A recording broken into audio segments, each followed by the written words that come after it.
"Don't move," Kale said, his voice a low rasp against the rustle of displaced debris. He hadn't seen anything this intact in the wreckage fields in weeks, which meant something was wrong. Really wrong. Not unless you want this thing to decide your scrap metal. The figure hunkered among the twisted girders froze. Not a scavenger, too still. Not automated defense, too organic. Kale kept his energy pistol steady, the low hum of familiar comfort in his hand. The air in this sector of the derelict station was thick with the smell of ancient ozone and something else, something sharp and clean that prickled at the back of his throat. It emanated from them.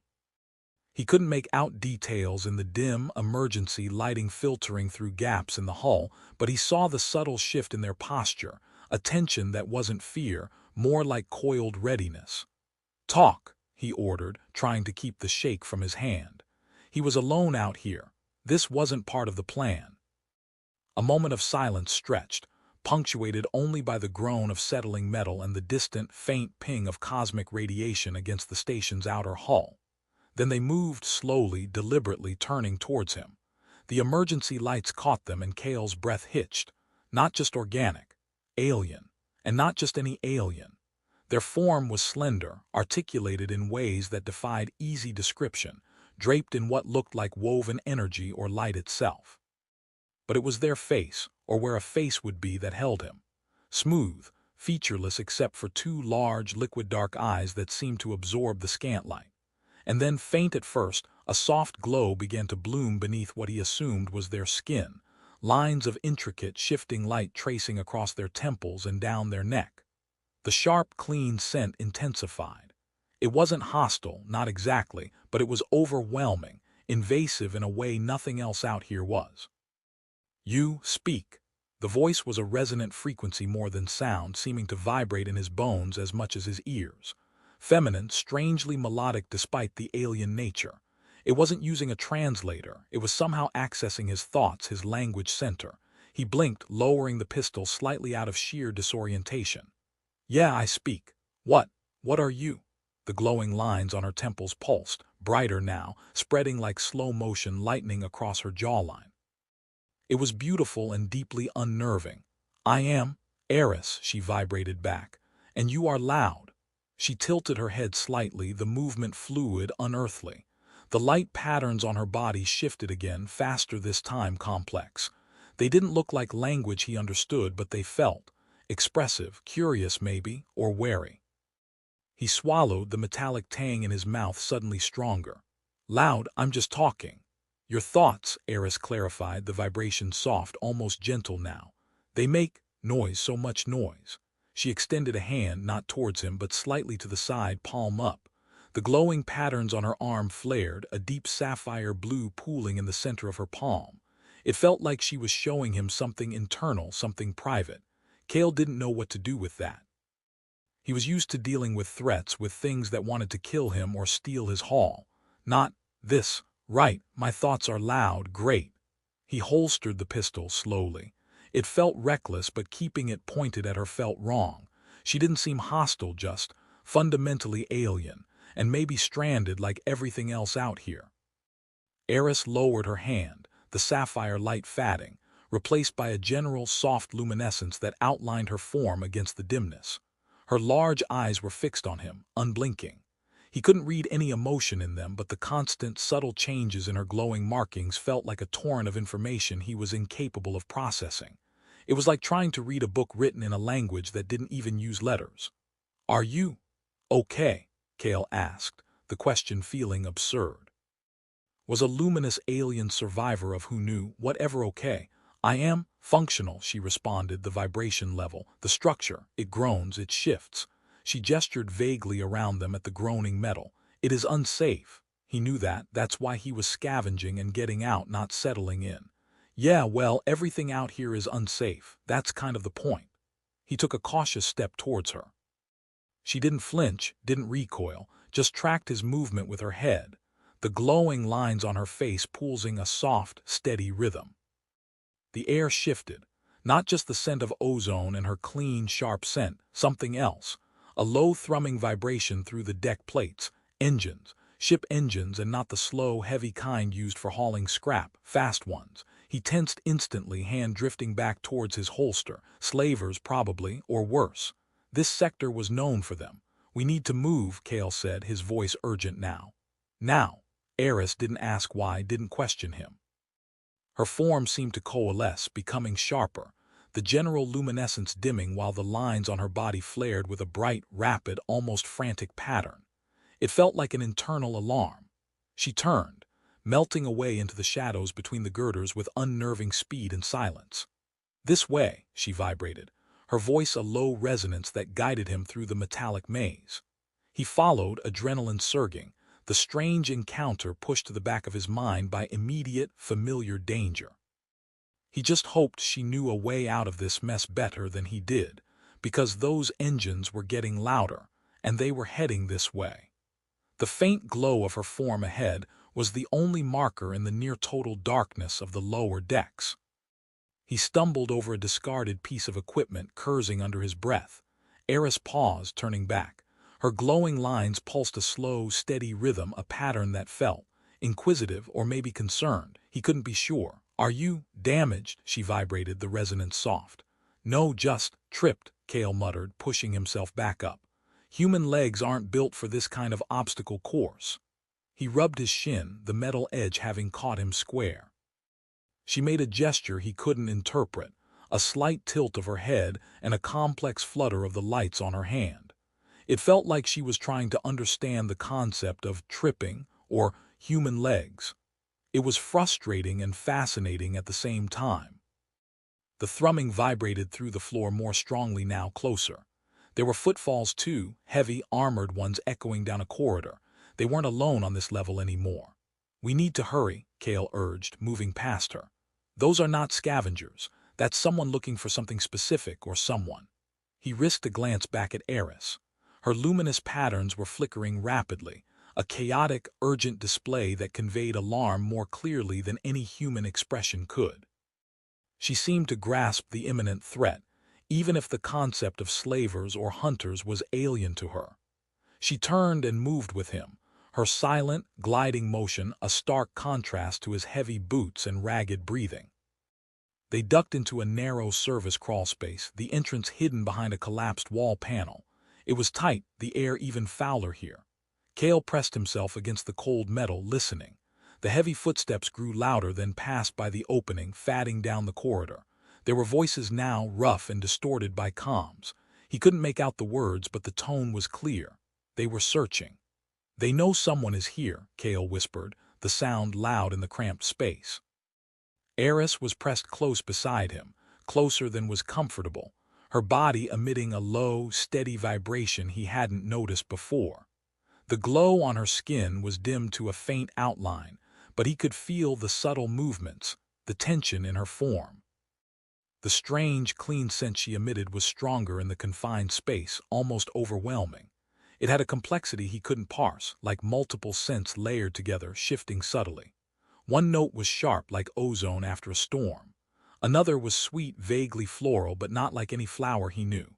And underneath that, a deep, earthy note like wet soil after a long drought.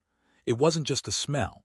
It felt like it interacted with the air itself, making it feel alive around her.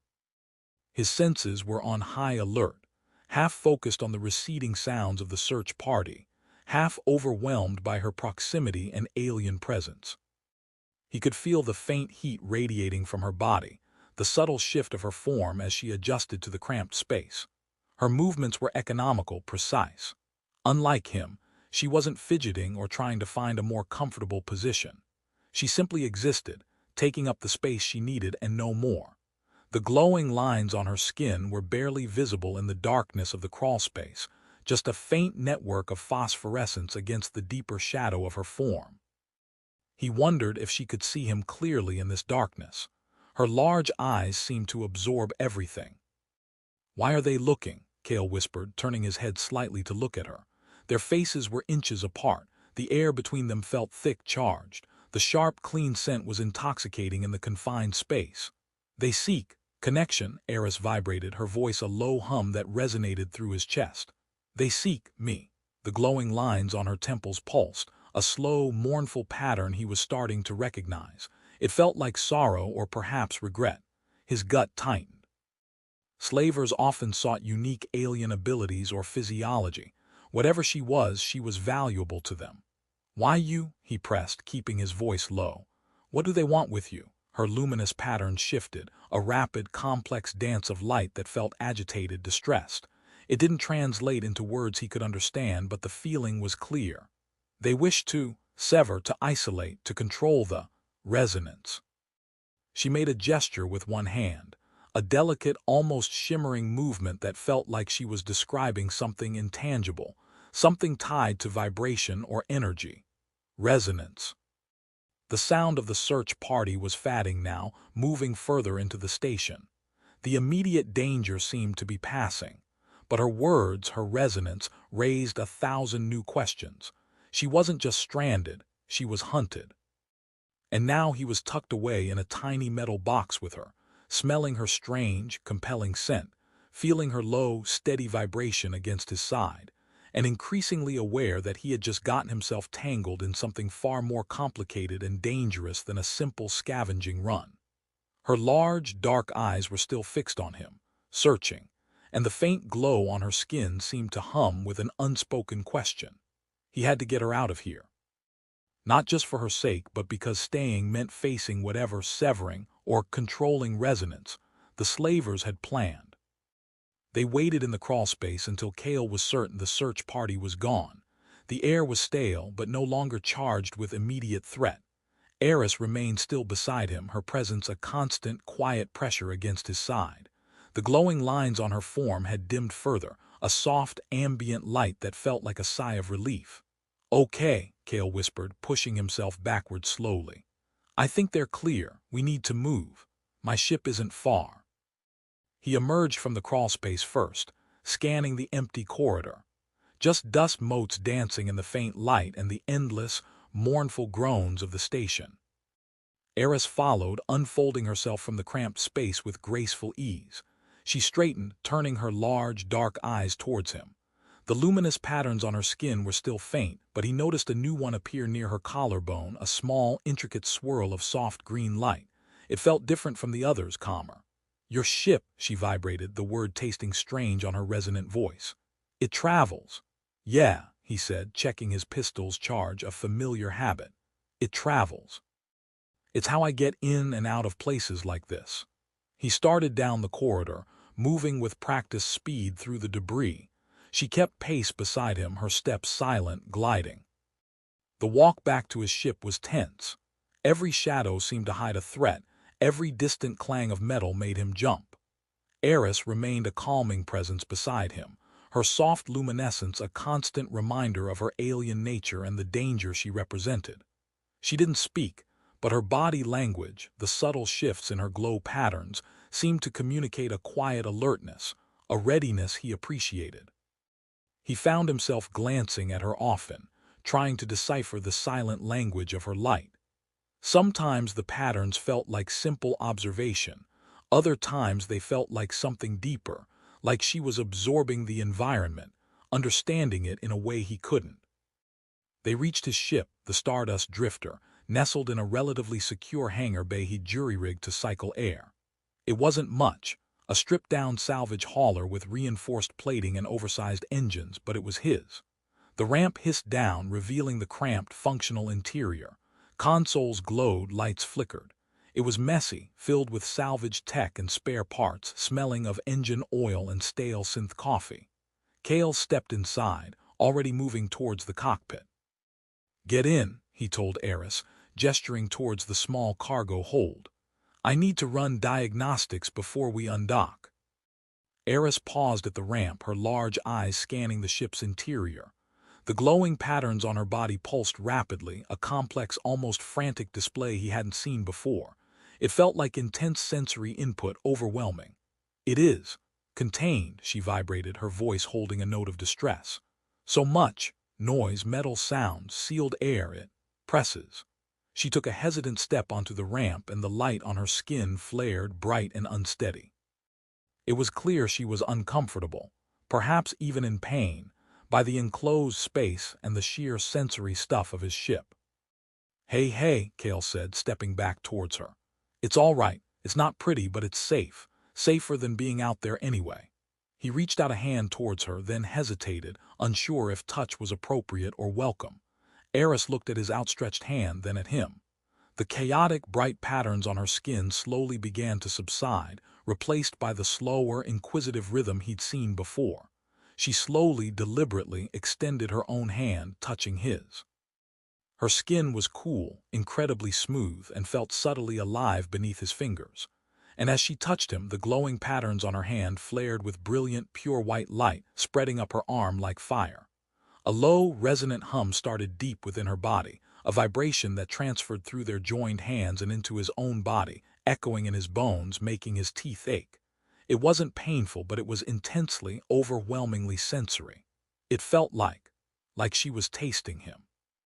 Or listening to him, not with ears but with every part of her being. His own thoughts felt suddenly amplified, exposed, the loud noise she'd spoken of. He held his breath, frozen by the intensity of the connection, unsure what was happening but knowing it was profound. The white light pulsed, matching the rhythm of the low hum within her. This felt less like touch and more like a merger of senses, an alien form of communication or understanding that left him feeling raw and exposed. She didn't let go. The hum continued. The hum gradually subsided, the intense white light on her hand fading back to the soft, ambient glow. She slowly withdrew her hand from his. Kale let out a shaky breath he hadn't realized he'd been holding. His hand felt different, not numb but heightened, as if his nerve endings had been momentarily recalibrated. He flexed his fingers, looking at Eris. Her glowing patterns had settled into a calm, soft blue, a color he associated now with observation or learning. "What was that?" he asked, his voice a little hoarse. "Understanding," Eris vibrated, her voice low and resonant. "Your structure, your vibrations, it is new." She looked at his ship again, the blues on her skin pulsing faintly. The overwhelming distress seemed to have lessened, replaced by that familiar, intense curiosity. Maybe touching him, connecting in that strange, sensory way, had helped her process the ship's environment. It was a wild thought, but everything about her was wild. Right. Understanding. He still felt exposed, like she'd seen something deep inside him he usually kept hidden. It was unnerving, but also not unpleasant. A strange, unexpected intimacy in the dirty entrance to his ship. "Come on," Kale said, forcing himself to move. "The sooner we get out of here, the better." He led her into the cargo hold. It was crammed with storage containers and salvage tech, leaving only a small space near the rear ramp control. "You can stay here for now. Try not to touch anything important." He wasn't entirely serious, but also wasn't entirely joking. Her way of understanding things seemed pretty intense. He went forward to the cockpit, dropping into the worn pilot's chair. The familiar controls grounded him. Running through the pre-flight checks was rote, calming. But even from here he could sense her presence in the hold, a low hum in the background of his awareness, a faint, clean scent that reached him even through the cockpit's air filtration. He kept glancing at the internal cameras, watching her. She was standing still, her form outlined by that soft blue glow, her head tilted as if listening to the ship itself. Every now and then, a new, faint, luminous pattern would appear on her skin, like a momentary thought or reaction. He finished the checks, his fingers flying over the console. The engines whined to life, the vibration familiar and comforting to him, though he suspected it was just more noise for Eris. "Strapping in," he announced over the internal comm, mostly to himself. "About to undock, it might be a little rough." He didn't expect a response. He focused on the undocking sequence, watching the hangar bay doors slide open on the main view screen. Freedom was just outside. As he maneuvered the drifter out of the station, the comm crackled. Not internal, external, scrambled but powerful. He recognized the signature, the slaver's. "Scanning," a gruff voice announced over the open channel. "Unidentified small craft departing Sector Gamma. Halt and be boarded." Kale's blood ran cold. They were waiting. They hadn't just been searching the station, they'd locked down the exit vectors. He had two options: stop and be captured, or run and risk everything. He pushed the throttles forward, ignoring the hail. The drifter lurched out of the hangar bay and into the void, the station, a rapidly receding hulk behind them. "Running," Cale stated into the comm, though he knew they were already broadcasting their status. "Hard evade." The ship's acceleration pressed him back into his seat. He could hear the clang of shifting cargo in the hold and wondered how Eris was handling the sudden motion. A glance at the camera showed her braced against a bulkhead, her glowing patterns a riot of confused, pulsing colors. She looked like a living aurora borealis, beautiful and distressed. Warning alarms blared. Missile lock. Cale threw the stick hard over, sending the drifter into a gut-wrenching roll. Flares spat from the ship's dispensers. The first missile went wide, exploding harmlessly in the distance. Another lock. Another roll. This was going to be tight. His ship wasn't built for dogfights, just for getting in and out quietly. He needed to reach jump space, but he was too close to the station's gravity well. "They are pursuing," Eris vibrated over the internal comm, her voice strained, the resonance filled with a chaotic hum. "Their purpose is sharp, painful." "Yeah, I got that," Cale grunted, wrestling with the controls as another missile streaked past, close enough to make the ship shudder. "They're slavers, they don't do gentle." He needed a plan. Running blind wasn't going to work for long. The station was still too close and their ship was faster, bet her armed. Then something strange happened. The chaos of Eris's glowing patterns seemed to coalesce. The frantic pulsing subsided, replaced by a series of rapid, precise flashes of light emanating from her forehead, expanding outwards like ripples on water. And accompanying the light, a new, sharp vibration pulsed through the ship itself, through the floor, the walls, even the air. It wasn't just coming from her. It felt like she was making the ship hum with her resonance. On his nav screen, a holographic representation of the area pulsed with points of light, showing the pursuing ship's trajectory and suggesting evasive maneuvers that were slightly off-kilter from what he would normally do, anticipating movements he hadn't predicted. "Are you doing this?" Cale asked, following one of the suggested maneuvers on instinct. The ship responded, the roll tighter, more effective than he expected. "Predictive. Vibration," Eris resonated, her voice stronger now, clearer despite the chaos. "Their intent resonates. I show you the path of minimum connection." It was like she was reading the enemy's intentions, their ship's vibrations, and translating it into tactical data he could use. It was incredible. "Keep doing it," he ordered, adrenaline mixing with disbelief. "Show me the path." Following her path, he dodged two more missile locks, the ship singing with her strange, predictive resonance. He weaved through asteroid debris and avoided beam weapon fire that would have slagged his hull. It wasn't graceful, but it was effective. He reached the edge of the gravity well, the point where he could spool up the jump drive. "Jump drive spooling," he reported, his voice tight with effort. 5 seconds. The slavers knew what he was doing. Their fire intensified, targeting his drive core. Eris's predictive vibrations became a frantic, urgent pulse, highlighting the incoming fire. "Shields failing," the ship's computer blared. Cale grit his teeth, pushing the engines to their limit. 4 seconds. 3. He felt a heavy impact against the stern. The ship bucked. 2, 1. The jump drive engaged. Space folded around the Stardust drifter in a blinding flash of impossible colors. The jarring transition felt like being torn apart and reassembled. Then silence. The alarms stopped. The chaotic colors outside the viewports resolved into the familiar, star-strewn blackness of normal space. They were safe. Cale slumped back in his chair, breathing hard, his hands shaking. He looked at the internal camera feed. Eris was still standing in the cargo hold, bracing herself, but the frantic, chaotic patterns on her skin were gone. They were replaced by a soft, steady glow, primarily the calming blue, interspersed with the small, intricate green swirl near her collarbone he'd seen earlier. She looked exhausted, but intact. He got up from the pilot's chair, his legs unsteady, and walked back to the cargo hold.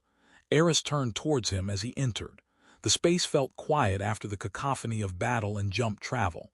The scent of her was faint here, less overwhelming than in the cramped crawl space, but still distinct. She looked smaller, more fragile, now that the danger had passed. We made it, Kale said, the words feeling inadequate. Thanks to you. Eris tilted her head, the luminous patterns on her temples pulsing softly. Your vessel is robust, she vibrated, her voice still resonant but softer now. It withstood the sharp intentions. She gestured vaguely with one hand, the movement slow, weary. Kale looked at her, really looked at her. She had saved his ship, his life. He owed her. He didn't like owing people. But she was also hunted with abilities that slavers wanted. He was a scavenger, not a protector, but leaving her. The thought felt suddenly abhorrent. You can stay here, Kale said, the words surprising him as much as her. For now, until we figure something out. He ran a hand through his hair, feeling the grime and sweat of the day. What do you need? Eris watched him, her large dark eyes unreadable. The blue glow on her skin intensified slightly, a wave of deeper color flowing across her shoulders. It felt like acceptance, or maybe just observation. I require energy, she vibrated. My reserves are depleted by the resonance. She gestured again, that strange, shimmering movement. My light, it fades without input. Energy, not food or water, not in the way he understood it. Energy, Kale repeated. What kind of energy? Her glowing patterns shifted, complex and quick, a language he couldn't grasp. Then slower, she extended a hand towards a small, damaged power conduit running along the cargo bay wall. A faint, almost invisible shimmer of light extended from her fingertips towards it. This energy, she vibrated. It is compatible, but not enough. She needed raw power sources. His ship's main reactor could supply it, but he couldn't just plug her into the core. Okay. I have reserve power cells, he said, moving towards a locker. They're charged. Maybe that will work. He pulled out a standard Type B power cell, glowing faintly with stored energy. He held it out to her. Eris looked at the power cell, then at him. Her glowing patterns flowed and shifted, a new pattern emerging, a small, intricate knot of gold light near her wrist. It felt like caution or maybe appraisal. She reached out, her fingers brushing the surface of the cell. As she touched it, the gold knot flared, and a soft, golden light pulsed from her fingertips, drawing the energy from the cell. Kale watched in fascination as the power cell's glow dimmed rapidly, its charge draining away into her touch. As the cell emptied, the golden knot on her wrist brightened, and the general luminescence on her skin deepened, becoming more vibrant. It was like watching her drink light. The cell went dark in his hand. Eris withdrew her touch, the golden knot on her wrist fading. Her general luminescence was stronger now, steadier. She looked less weary. Thank you, she vibrated, the resonance stronger, clearer. It is sustenance. She was beautiful in her alien way, especially when her light was strong. And she was powerful, capable of reading intentions and absorbing raw energy. He had stumbled upon something extraordinary, something that could save him or get him killed. Probably both. Okay, Kale said, putting the dead power cell aside. I've got more, not an infinite supply, but enough for a while. He looked around the cargo hold. It wasn't a proper place for her. She needed space, maybe less noise. The cabin isn't much bigger, but it's quieter, and there's a bed or something like it. He gestured vaguely forward. You can, maybe stay there. It felt awkward offering her his personal space, the one place on the ship that was truly his. But the cargo hold felt too cold, too impersonal for someone who drank light and read vibrations. Eris considered his offer, her luminous patterns flowing with that calm, blue observational color. Then the small, intricate green swirl near her collarbone pulsed gently. It felt like a soft agreement. The cabin, she vibrated. Less containment.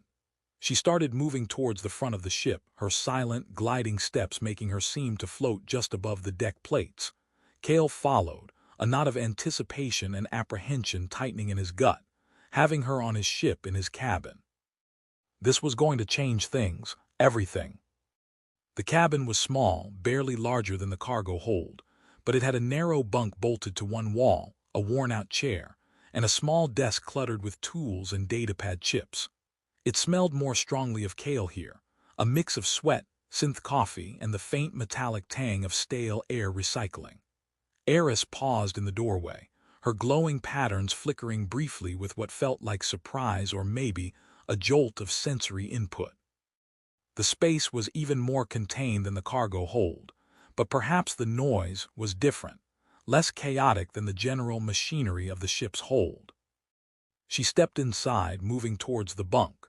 The soft, general luminescence of her form illuminated the cramped space, casting strange, shifting shadows. She reached out a hand and touched the worn fabric of the bunk cover. As she did, the glowing patterns on her hand flared momentarily, a soft yellow this time before receding. It was that understanding touch again. Cale watched her, leaning against the doorframe. He still felt that echo of their earlier connection when she'd touched his hand, that sense of being vibrated, understood on a fundamental level. Is soft, Eris vibrated, her voice a low hum. It holds your form. She looked at him, her large, dark eyes unreadable. The yellow light near her touch faded completely. Is this a resting place? Yeah, Cale said, pushing off the doorframe. It's where I sleep. He gestured to the chair. You can sit there if you want, or, I don't know, make yourself not uncomfortable. He felt acutely aware of the space, of her presence in it. His cabin had always been just his. Now it wasn't. Eris turned back to the bunk, then looked at him again. The blue observational glow on her skin deepened, and the small green swirl near her collarbone pulsed with a soft, steady rhythm. She slowly extended both hands towards the bunk, and then, in a fluid, unearthly motion, settled onto it. Not lying down, but curled onto her side, facing him, her articulated form folding in on itself like a delicate construct. Her large eyes remained fixed on him, and the blue glow on her skin intensified slightly. It felt like she was waiting. Cale stood there for a moment, unsure what to do. The cabin felt smaller than ever with her in it. The air felt different, subtly charged with her presence, her scent, her faint, steady vibration. It was late, or whatever passed for late out here. He was exhausted from the scavenging run and the escape. He needed to sleep, but he couldn't just strip down and go to bed with a luminous alien woman curled up inches away, watching him. Okay, he said, feeling awkward. I'm gonna, check the ship, make sure nothing's about to explode. It was a flimsy excuse, but he needed a moment to himself to process everything that had happened. He backed out of the cabin, leaving her in the soft glow of her own light, watching him. As he turned away, he felt a faint pulse of vibration against his back, like a gentle question or perhaps a simple acknowledgement. The unspoken tension in the small space lingered, following him.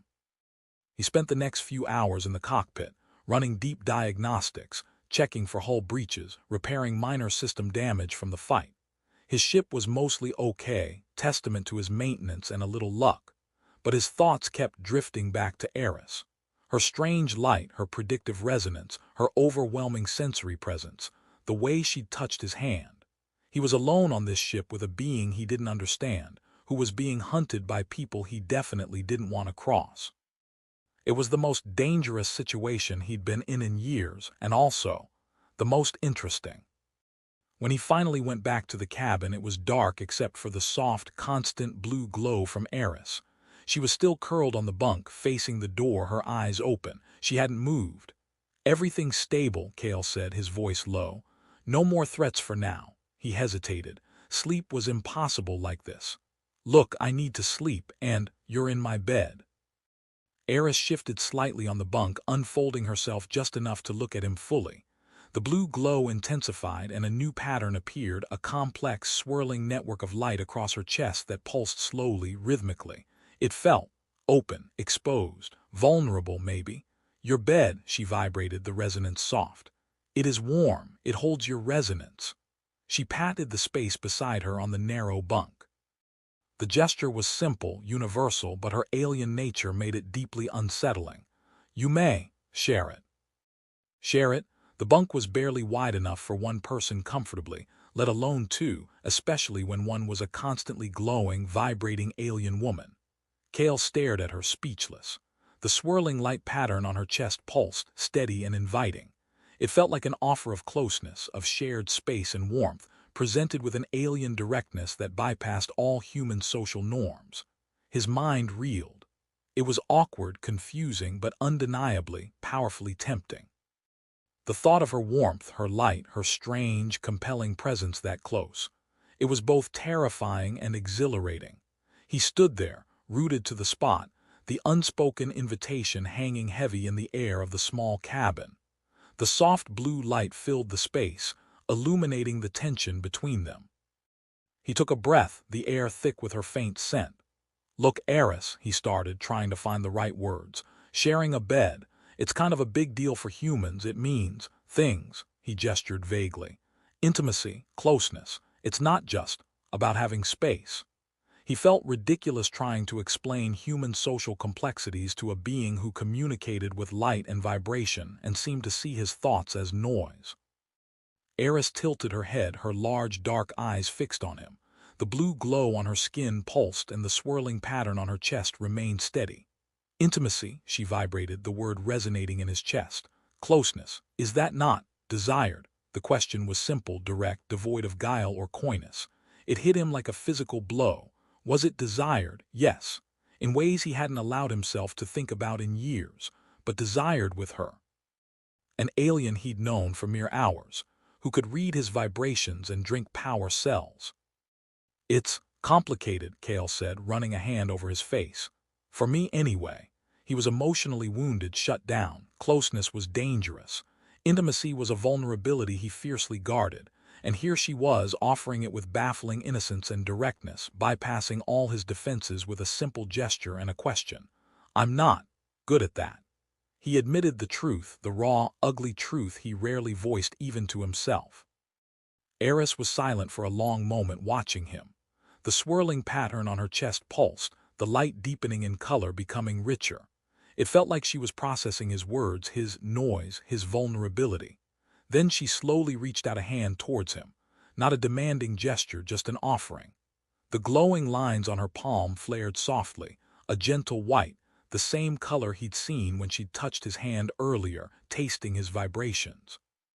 It wasn't the intense, investigative white from before, but a softer, more inviting glow. "Perhaps understanding helps," she vibrated, her voice incredibly soft, resonating deep within him. "My resonance can quiet the noise, if you allow it." The offer hung in the air. Let her resonance quiet his noise. Let her strange, alien form of understanding bypass his carefully constructed walls. It was terrifying. And yet the thought of her presence, her light, quieting the constant anxiety and self-recrimination that hummed beneath his surface. It was a siren call. He took a shaky step towards the bunk.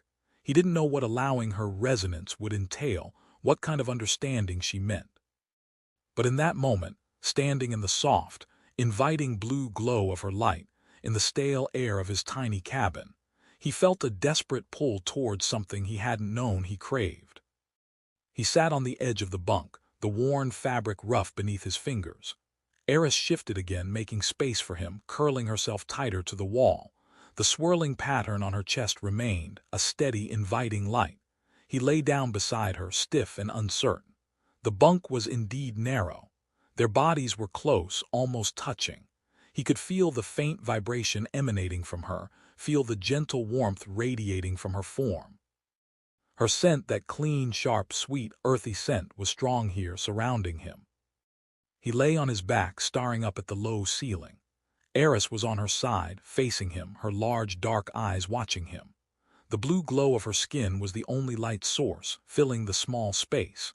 He felt exposed, vulnerable, acutely aware of every breath he took, every beat of his heart.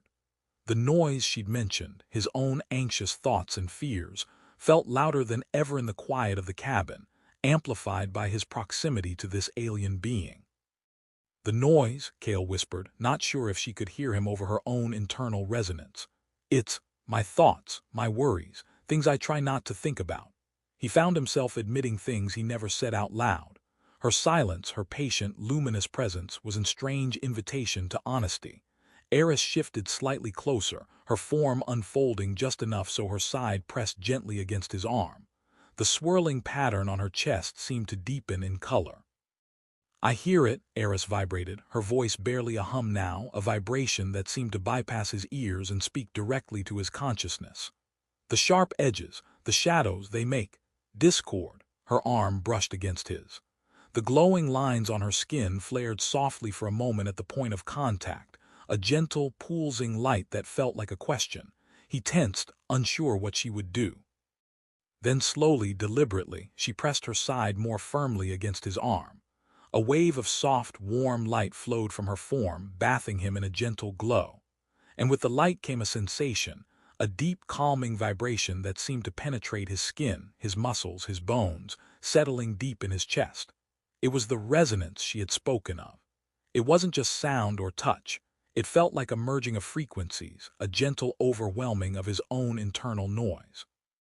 The anxious thoughts, the sharp edges, the shadows he carried, they didn't disappear, but their volume dropped.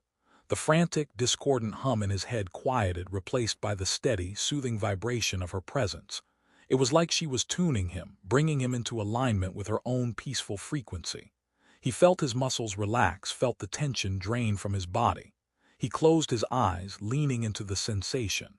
It was profound, alien, and utterly comforting. He felt her shift again, her arm moving slightly, her body molding itself against his side.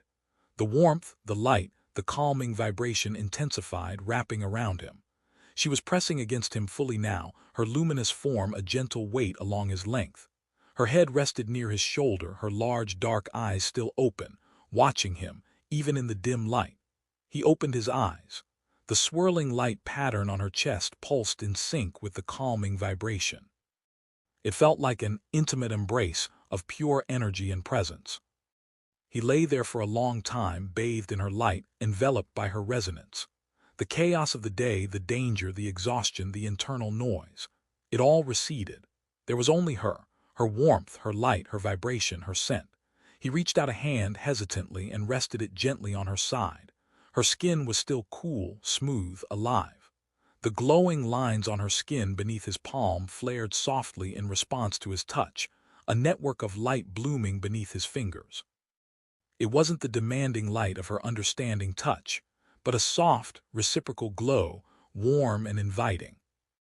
"This feels good," Cale whispered, the words barely audible. He didn't know if she heard them with her ears or felt them through his touch or sensed them in his quieted thoughts. The swirling light pattern on her chest pulsed again, deeper, richer. And then he felt a subtle shift in her resonance, a new layer added to the calming hum. It felt like contentment, like his touch, his presence was desired in return. The night, or what passed for it, passed in a haze of soft blue light and gentle vibration. Cale drifted in and out of sleep, acutely aware of the alien being beside him, her light a constant presence, her resonance a steady comfort. He woke once fully, opening his eyes to see her still there, curled against his side, her large eyes watching him. The swirling pattern on her chest was still pulsing. He wasn't sure if she slept, if her kind needed sleep like humans did. He just knew she was there. In the morning, or when Cale's internal clock decided it was morning, he woke feeling more rested than he had in years. The internal noise was still quieted. The calming resonance was gone, but its echo lingered. Eris was no longer pressed against him. She was sitting up on the bunk, looking around the cabin with that intense, curious gaze. The blue glow was back, soft and observational. "You slept," Eris vibrated, her voice clear. The noise was minimal. She looked at him directly. "Did the resonance assist?" "Yeah," Cale said, sitting up slowly. His body felt less tense, his mind clearer. "Yeah, it did, thank you." He looked at her, feeling a warmth in his chest that had nothing to do with the bunk's warmth. Eris seemed to absorb his gratitude, the blue glow on her skin pulsing gently. Then her attention shifted. She turned towards the small view screen above his desk, which displayed a star chart. Her luminous patterns shifted, a rapid, complex display that felt like intense focus. "The patterns," she vibrated, pointing a slender finger towards the star chart. "They shift. They are dynamic." Cale looked at the star chart. It was just the local sector map showing asteroid fields, nebula jump points, nothing unusual. "It's just the star chart," he said. "Shows where we are, where we can go." Eris turned back to him, her large eyes wide, the intense focus on her skin patterns deepening. "They show paths," she vibrated. "Not physical paths, resonance paths, connections." She was seeing something on the star chart that he wasn't. Not locations, but connections. Resonance paths. Was this related to her ability to read intentions and vibrate with the ship? Was she seeing some kind of network, a map of energy or consciousness? Resonance paths, Kale asked, getting out of the bunk. What does that mean? Eris looked back at the chart, then at him, then back at the chart. The intensity of her luminous display grew, pulsing with urgent blues and golds. My kind, we travel these paths, she vibrated, her voice resonating with deep emotion. They are how we connect across vastness, how we find others. She pointed a finger at a cluster of faint points on the map, far from any known system. There, a convergence, a strong resonance, my people, may be there. Kale stared at the points on the map. Uncharted space, dangerous space, space he had no reason to go to, but if her people were there. That's far out, he said slowly, and probably dangerous. Uncharted space is usually uncharted for a reason. He looked at Eris. Her glowing patterns were a mixture of urgent hope and deep longing. The small green swirl near her collarbone pulsed with a steady, unwavering rhythm. It was clear this wasn't just an interesting idea to her. It was a fundamental drive. My people are diminished, Eris vibrated, her voice tinged with sorrow. The mournful pattern he'd seen before reappeared on her temples. The ones who sever, they hunted us, dispersed us. These paths are the only way. The ones who sever, the slavers, they weren't just hunting her, they were systematically dismantling her entire species, maybe by severing their ability to use these resonance paths. It clicked. They wanted to control or destroy that ability. He looked at the star chart again, then back at Eris. The weight of her words settled on him. She wasn't just a passenger anymore. She was a refugee carrying the fate of her scattered species on her strange, luminous form. And he, Kale, the scavenger who avoided attachments, was the only one who could get her there. The only one who had seen her, helped her, felt her resonance quiet his noise. Okay, he said, the word surprising him. Okay, if you can guide me, using these paths you see. I'll take you there. It was a foolish, dangerous decision. But looking at the luminous hope blooming on her face, the way her blue glow brightened and her swirling chest pattern pulsed with what felt like pure joy, he knew he couldn't have said anything else. The silence between them was filled with the hum of possibility and the vast, uncharted space ahead. The days that followed were a strange mix of routine and revelation. Kale piloted the ship, navigating through empty space towards the uncharted points Eris had identified. She spent most of her time in the cabin, or sometimes floating silently in the cargo hold, her large eyes absorbing the data streams from his ship's sensors, seeing patterns and connections he couldn't even perceive. He installed a small, low-power conduit in the cabin so she could draw energy without needing to drain his reserve cells. The soft golden glow of her feeding pulsed through the wall into the cockpit, a constant, quiet presence. Their communication became easier, a blend of his rough language and her resonant vibrations and glowing patterns. He started to learn her light language, associating colors and rhythms with emotions and intentions. Blue was observation or calm. Gold was sustenance or drawing energy. The small green swirl was reassurance or comfort. The chaotic, rapid patterns were alarm or distress. The deep, swirling chest pattern was something complex, tied to intimacy or deep connection. The mournful temple pattern was sorrow or loss. Their nights were spent in the cramped cabin. Initially, it was awkward. Kale slept on the bunk and Eris would curl near him or sometimes float suspended near the ceiling, her soft glow a living nightlight. But the pull of her presence, the memory of her calming resonance, was strong. One night, feeling the familiar noise creeping back into his mind, he simply reached out his hand towards her. Eris descended silently, settling beside him on the bunk.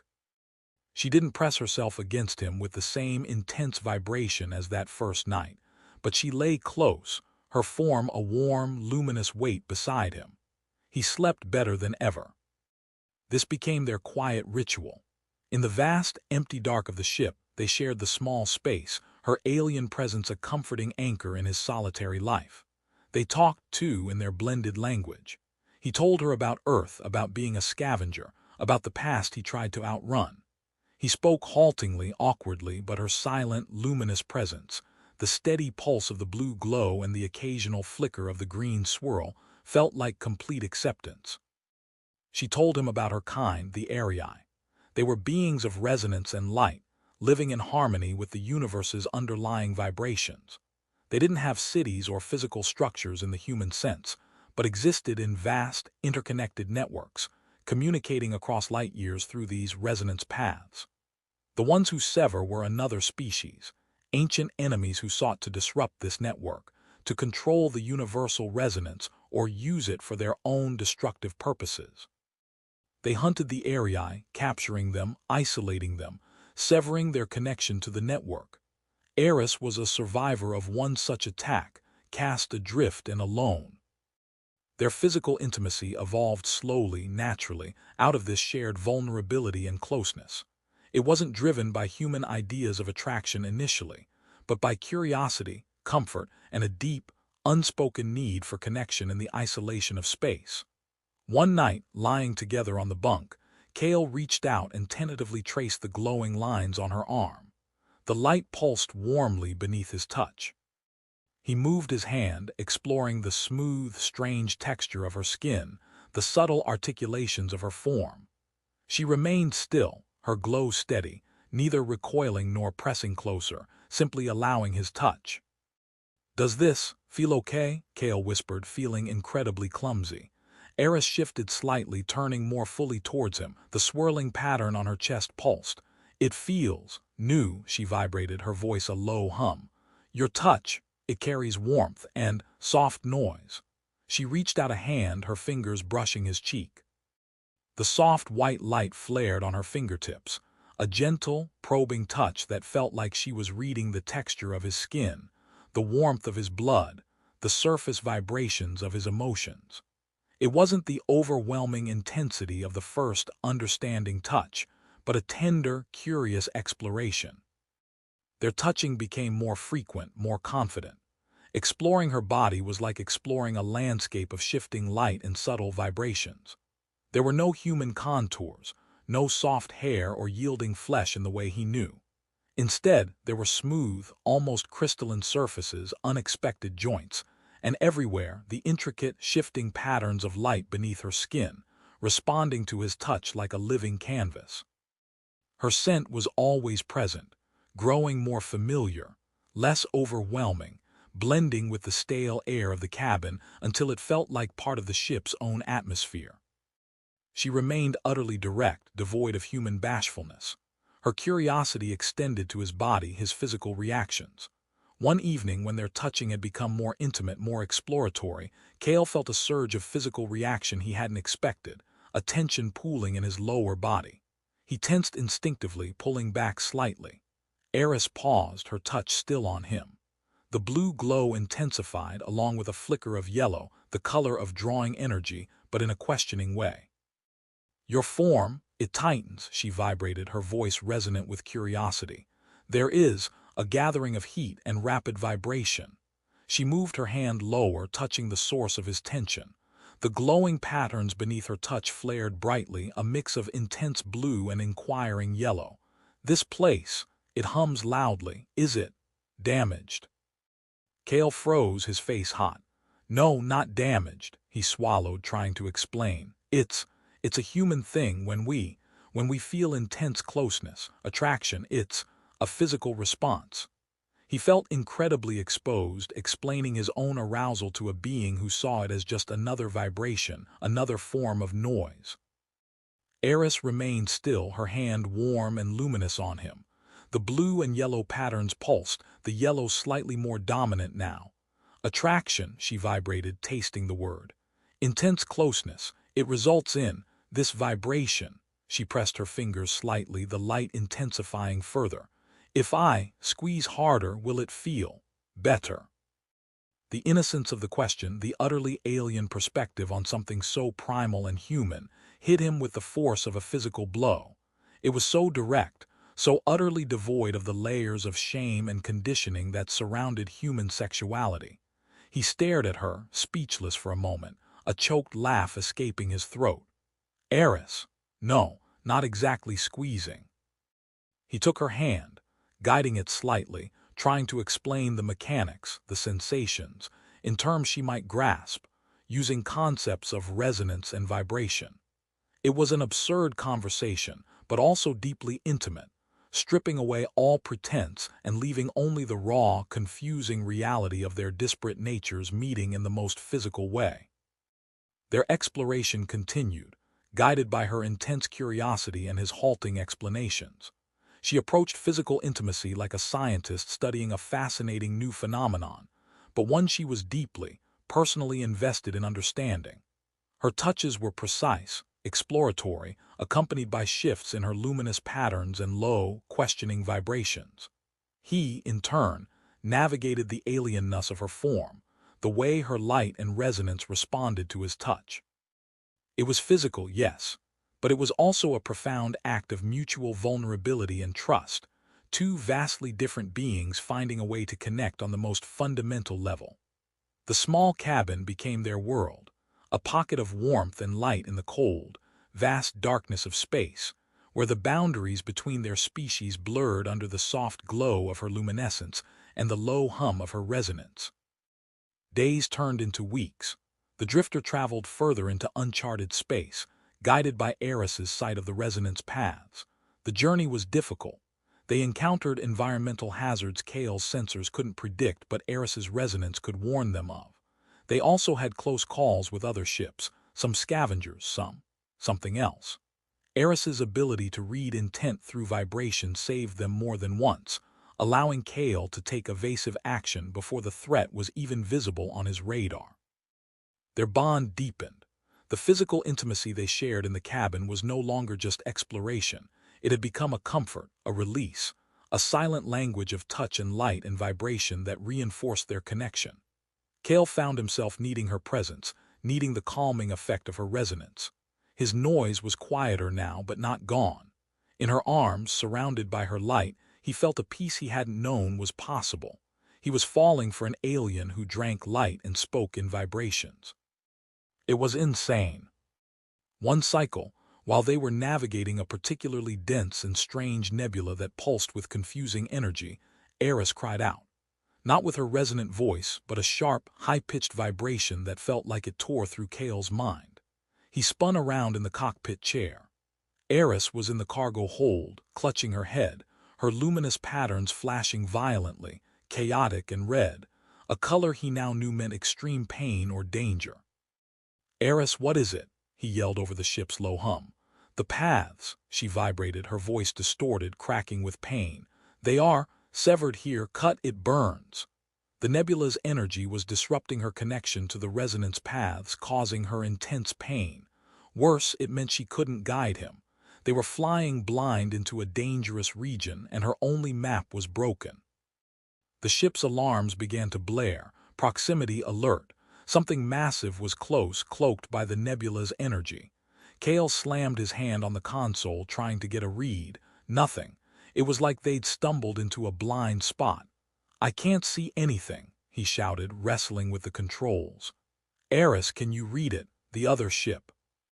Eris was curled on the floor of the cargo hold, trembling, her light flickering weakly. The red patterns pulsed erratically. "The resonance. It is twisted, broken," she vibrated, her voice thin. "I cannot distinguish intent, only pain."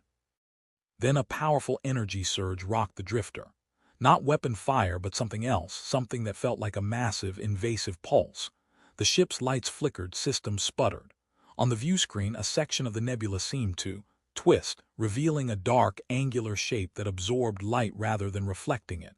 It was the ship from the station, the slavers, the ones who sever. They had found them. Or rather, they had laid a trap in a place where Eris's abilities would be neutralized. A boarding party alert flashed on Kale's console. They were breaching the hull. "They're boarding," Kale yelled, grabbing his pistol.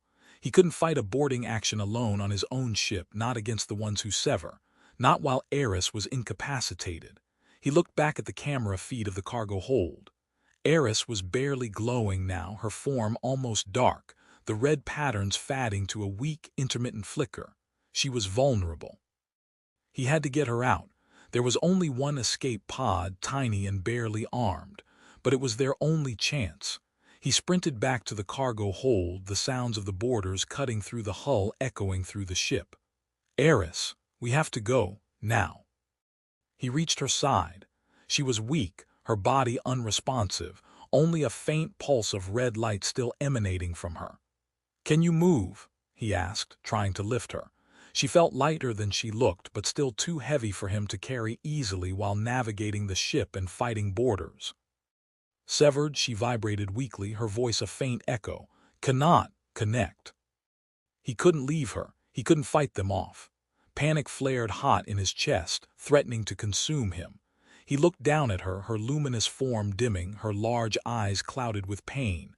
The ones who Sever wanted her resonance, if they took her. An explosion rocked the ship, closer this time. They were nearing the cargo hold. Cale made a split-second decision. He wouldn't reach the escape pod in time carrying her. But maybe he could hide her. He looked around the hold, his eyes landing on a reinforced storage container he used for volatile salvage. It was shielded against most energy signatures. "Eris, listen to me," Cale said urgently, kneeling beside her. "I'm going to hide you in here." He pointed to the container. "They won't find you. Wait for me. Just wait." He didn't know if she understood, if she had the strength to comprehend. He gently scooped her into his arms. She was still limp, her body barely glowing. He carried her to the container, opening the heavy, shielded lid. "Stay," he whispered, placing her carefully inside. "Stay safe. I'll come back for you." Her large eyes met his, and for a moment he saw something beyond the pain, trust, absolute and unwavering. The small green swirl near her collarbone pulsed once, weakly, then faded. He closed the lid, sealing her inside the dark, shielded box. The sounds of the boarders were right outside the cargo hold door. Cale drew his pistol, taking a deep breath. He wouldn't last long, but he could buy her time. Time for what he didn't know, just time. He braced himself, waiting for the door to blow. The quiet hum of the container holding Eris was the only sound that mattered now. He had hidden her, but at what cost? Had he just sealed his own fate? The cargo hold door exploded inwards. Armored figures flooded the space, weapons raised. Cale fired, the energy bolts splashing harmlessly off their shields. A stunned blast hit him square in the chest. His world went black. He woke to pain, a dull ache in his head, a throbbing in his ribs. He was lying on the cold metal deck, his hands bound. Heavy boots stood around him, the ones who Sever. They wore dark, angular armor that seemed to absorb the light, mirroring their ship. Their faces were hidden behind opaque visors. They weren't speaking human language, but a series of harsh clicks and whistles. One of them kicked him, a sharp pain blooming in his side. "Where is it?" a voice rasped, distorted by a translator. "The resonance source. Where did you hide it?" Cale gritted his teeth, refusing to answer. He wouldn't tell them about Eris. He wouldn't lead them to her. He saw the storage container in the corner, dark and silent.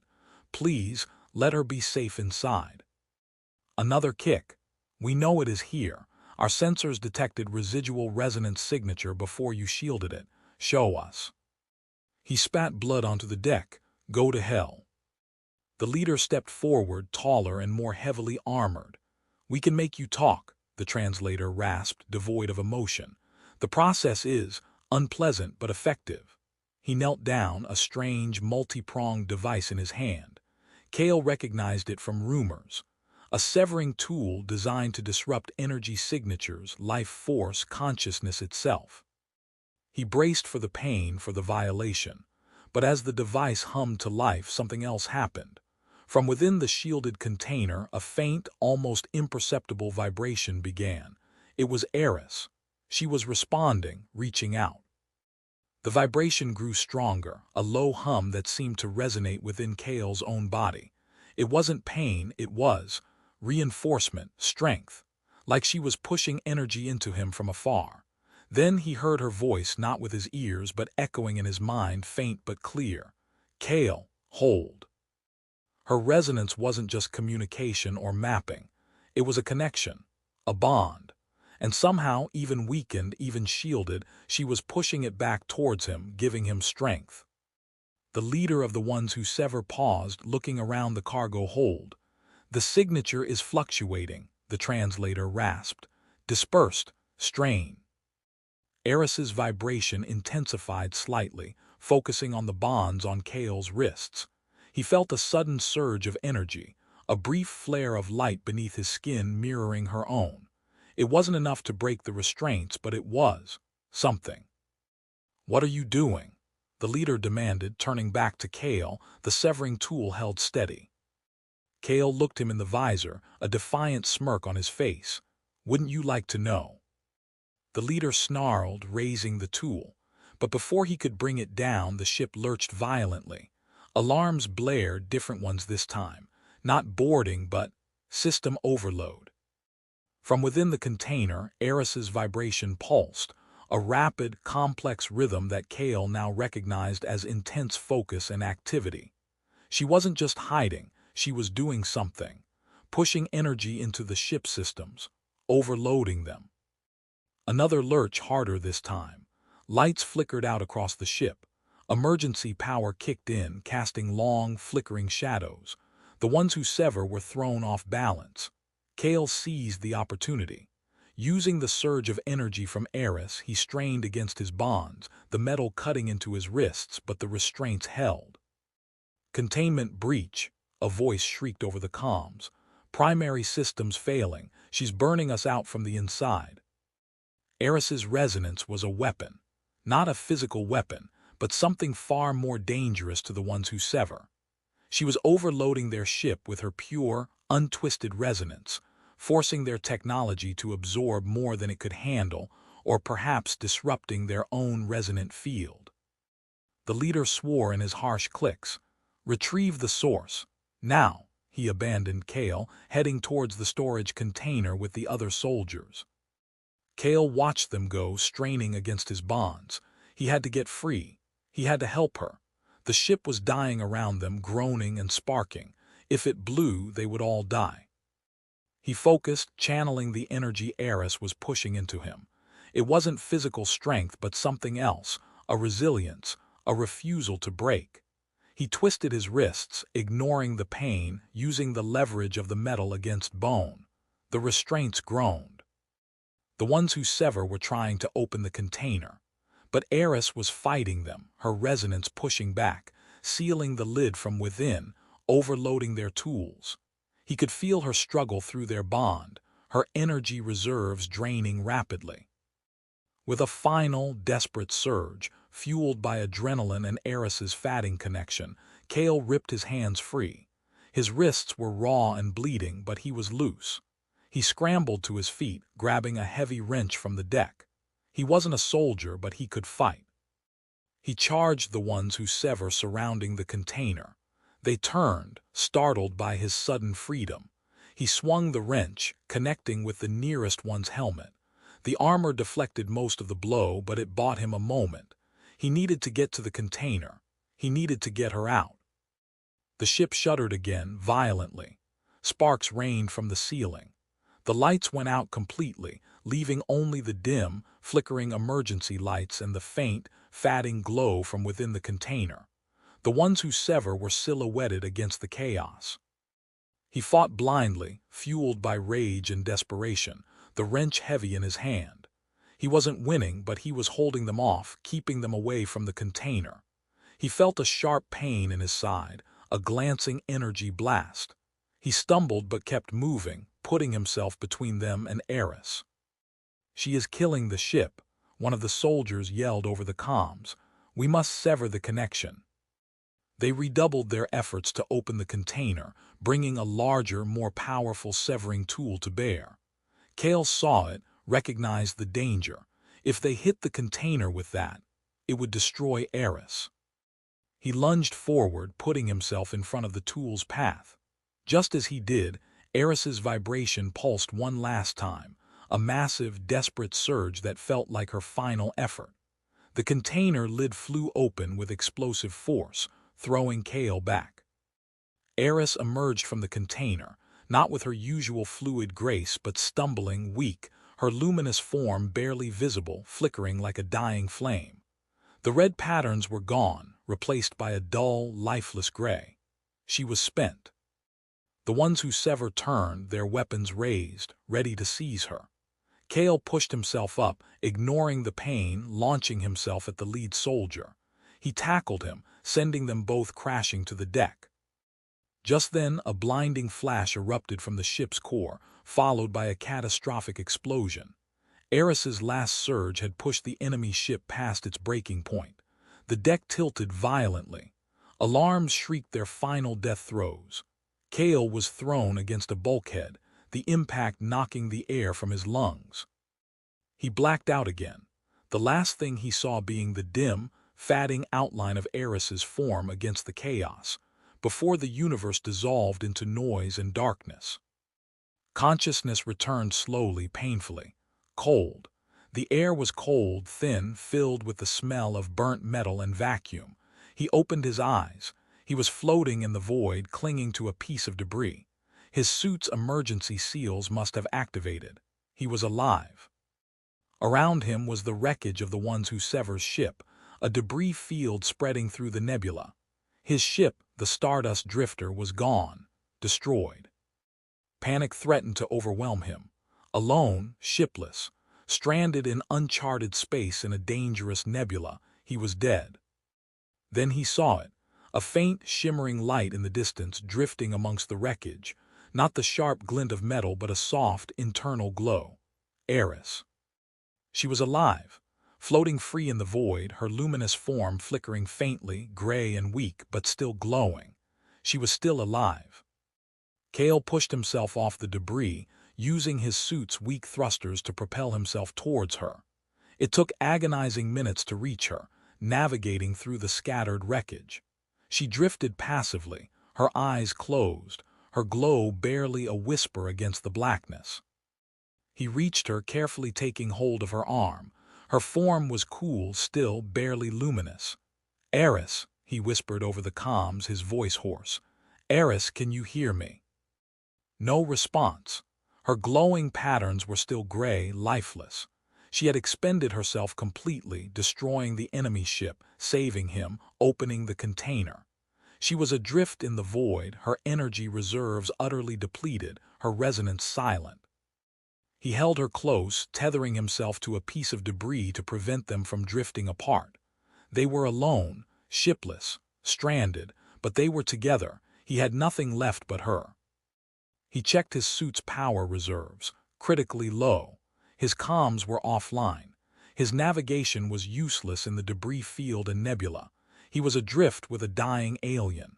Despair threatened to set in, cold and absolute. But then he looked at her face, saw the faint, gray glow of her form against the stars. She was still here.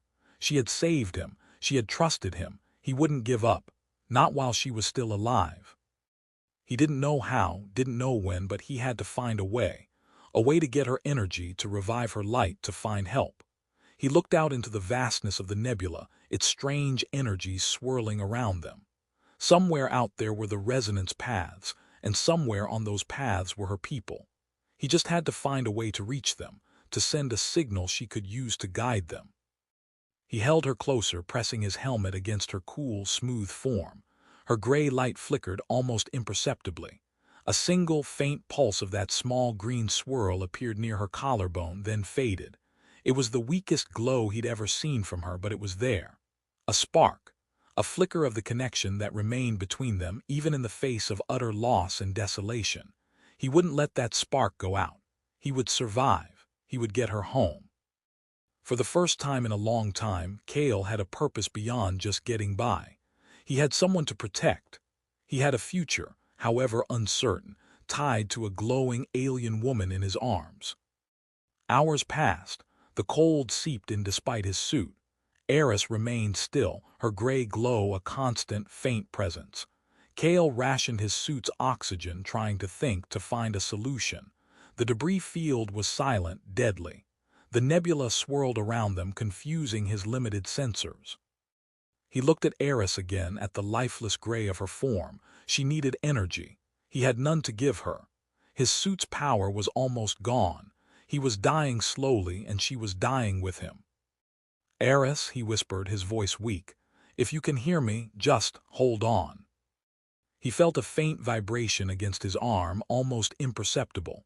A response. He focused, trying to feel her. There was a faint pulse of energy directed at him.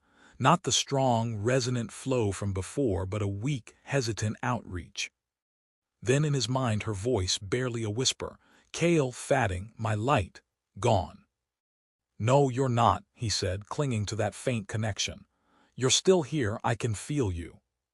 He felt her direct her faint energy towards his suit, towards his power indicator. "Your vessel, empty." "Yeah," he admitted, "almost we're in trouble." A long silence, then the faintest pulse of that curious yellow light from her directed at him. "My energy, yours, not compatible." "I know," Kale said, the irony bitter. She could drink raw power, but not the contained energy of his suit's battery. His energy, his life force that was compatible, but he couldn't just give it to her, not in a way that would sustain her. "But connection," she vibrated, the voice growing fainter. "Our resonance twined can guide." Guide what? Guide who? Guide what heiress? Guide her people." A pause, then a single weak pulse of the swirling chest pattern, the symbol of deep connection. "Our twined resonance, a beacon, if strong enough." A beacon, their combined resonance. If it was strong enough, it could signal her people. But how could they make it strong? She was dying and he was dying. He had no power source, nothing to fuel her light, nothing to amplify their connection. Unless the energy didn't have to come from a power cell, unless it could come from him. Not just the psychic energy of their bond, but something physical, something he had in abundance right now. His body. He was warm, he was vibrating with life, however faint it was becoming. She needed compatible energy. She had drawn his resonance before, quieted his noise. Could she draw his life? The thought was terrifying, primal. But what other option did they have? "Eris," Kale said, his voice firm despite the cold and the fear. "My body, can you draw from me, like you drew from the power cells? Can that make our resonance strong?" He felt her hesitation, her weak confusion. "Your form, not energy source, not light." "Forget light," he urged. "Forget power cells, my life. Can you take that, fuel yourself with me, enough to make the beacon?" It was a suicide pact. But if it saved her, if it brought her people. He felt her reach out, a weak probing vibration touching his skin through the suit. A flicker of the golden, energy-drawing light appeared on her form, so faint he almost missed it. It was directed at him, tentative, unsure. "It is different," she vibrated, barely audible now. "Strong but fluid, dangerous." "I don't care," Kale said, holding her tighter. "Do it, take what you need. Let's light the beacon together." He felt her presence shift, a subtle change in the way she held herself. The faint golden glow on her form intensified slightly, focusing on the point where she touched his suit. Then he felt it. A faint drawing sensation, like cold water being pulled from his skin, from deep within him. It wasn't painful, not yet, but it was unmistakable. His energy, his life force, was being siphoned away. He watched as the gray on her form slowly, gradually, began to change. A faint blue light bloomed, then spread, pushing back the gray. The small green swirl near her collarbone pulsed faintly. Her light was returning, fueled by his own ebbing life. The drawing intensified. It was still not painful, but he felt himself growing colder, weaker. His vision began to gray at the edges. He focused on her, on the returning light on her form. It was beautiful, profound. An act of complete, shared vulnerability and surrender. As her light strengthened, so did their bond, their twined resonance. He could feel it emanating from them, a wave of pure energy pushing out into the vastness of the nebula, a silent scream across the void, a beacon calling for help. He didn't know if it would be enough, if her people would see it, if they would even be able to reach them in time. He clung to her, his strength fading fast. Her light was strong now, brilliant blue and gold swirling together, a living star in his arms. He had fueled her light with his life. It was the ultimate act of intimacy, of sacrifice, of love. His consciousness was flickering, the noise in his head growing loud again as his systems failed. But even through the chaos, He felt her presence, strong and resonant. He felt the beacon pulsing, a powerful wave of energy radiating outwards. He felt her shift in his arms, felt her form press closer, and then through the fatting noise her voice strong and clear in his mind. "Kale, they answer, my people. They see. They come." Relief, sharp and pure, flooded through him, pushing back the cold and the pain. They were coming. They had seen the beacon. They were coming for Eris. He smiled, a weak, trembling thing. His vision was almost gone now, the stars blurring, the light from Eris the only thing he could still clearly see. "Good," he whispered, the word lost in the void. "Good." He felt her hand brush his cheek, a wave of soft, reciprocal warmth flowing back towards him, a final comfort. The drawing sensation eased, then stopped completely. He had given her enough. Enough to call her people. Enough to survive. He felt himself drifting, the cold finally taking hold. His last sensation was the powerful, steady hum of Eris's resonance, the brilliant light of her form filling his vision, and the absolute certainty that she was safe, that they were found. His purpose was fulfilled. He had brought her home. He didn't feel himself die. Only the quiet cessation of his own noise, a gentle fading into the silence and the light. He woke to warmth, gentle, pervasive warmth that felt like being wrapped in sunlight, and sound, not harsh noise but soft, melodic vibrations that felt like music played directly on his nerves. He opened his eyes. He wasn't in his suit anymore. He was lying on something soft, yielding, that pulsed with a gentle internal light. The air was warm, clean, and filled with a scent similar to Eris's, but richer, more complex, like a garden after rain. Eris was there, standing beside him, her luminous form brilliant and vibrant, glowing with colors he had never seen before, deep violets, emerald greens, shimmering iridescence. She looked whole, surrounded by other figures, forms similar to hers, but each glowing with unique colors and patterns. Arii, her people. Eris looked down at him, her large dark eyes filled with an emotion he could finally read clearly. Profound relief, gratitude, and something deeper, something mirrored in the complex, swirling patterns of light across her chest, brighter and more vibrant than ever before. "Kale," she vibrated, her voice a resonant symphony. "You live." He felt weak, impossibly weak, but alive. "How?" he rasped, his throat dry. "I was gone." Eris reached out, her hand glowing with a soft, healing white light, and touched his forehead. A wave of warmth spread through him, invigorating him, chasing away the last vestiges of cold and weakness. "Your spark. It was weak, but not extinguished," she vibrated. "Your form holds strong resonance. We shared energy, our light healers, restored you." Shared energy, their twined resonance. He had given her his life force, and in return her people had given him theirs, bringing him back from the brink. It was an exchange, a balance, an echo of the deep intimacy they had found in the darkness. The other Arii figures around them began to resonate, their forms pulsing with soft, melodic vibrations, creating a chorus of light and sound that filled the space. It felt like a welcoming, a greeting. They knew him. They knew of him. Through Eris, through their shared resonance, he was part of their network, their family. Eris knelt beside him, her luminous form glowing directly above him, bathing him in soft, multicolored light. Her large eyes were filled with that deep, swirling pattern of connection. "You gave your light for mine," she vibrated, her voice thick with emotion he could now clearly feel in her resonance. "You are resonance-bound to me, to us." Resonance-bound, not just bonded but woven into the very fabric of their being, their network. He looked up at her, at the radiant beauty of her light, at the depth of feeling in her gaze, at the promise of a future intertwined with hers. Where are we?" he asked, his voice stronger now. "Our convergence," she vibrated, gesturing around them with a hand that pulsed with intricate light patterns. It wasn't a ship, not a station. It was a space woven from light and energy, pulsing with life and connection. A city of resonance.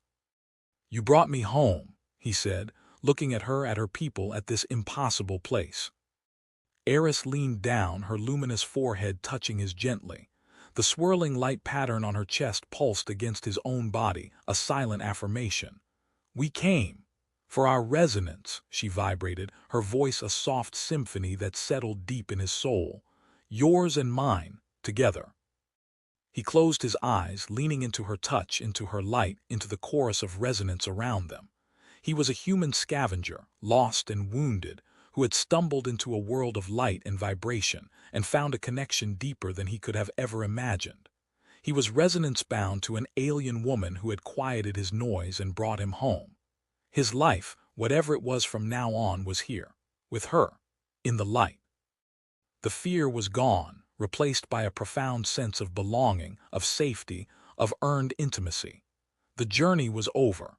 Their new beginning had just started, bathed in the radiant glow of their twined resonance.